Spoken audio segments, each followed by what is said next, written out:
Pronto? Pronto, buonasera, mi ascolti. Mi sono venuto 2 giorni fa a farmi fare un massaggio là da voi altre. Cosa?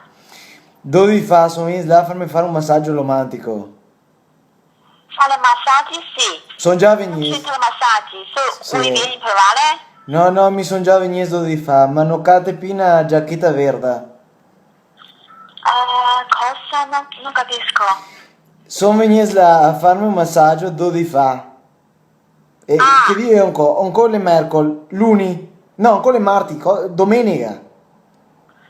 domenica hai provato? Sono venuto là, mi sono cattato pulito, tutto bene. Ho desmentegato là da voi altre una giacchetta verde. Non so tu cosa vuoi. Tu cosa hai chiesto? Vuoi vieni a fare massaggio o no? Sono già venuto a farmi il massaggio, una giacca verde, una giacca verde ho dimenticato.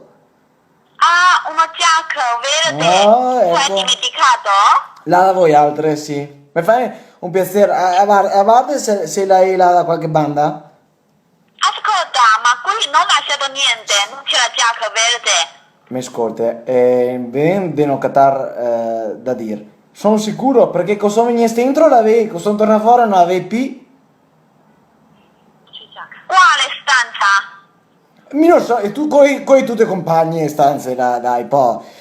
La prima, la seconda, un taschin qua, un taschin verde. Ascolta, noi qua stanza non c'è niente lasciato qualcosa o giacca, non c'è. E ora sei busiere e sta attenta, mi là, non viene più.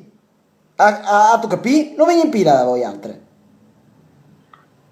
Ma tu se vuoi tu vieni trovare, capito? Ormai sono in musona perché sei busiere e mi non viene più. Ecco, arrivederci.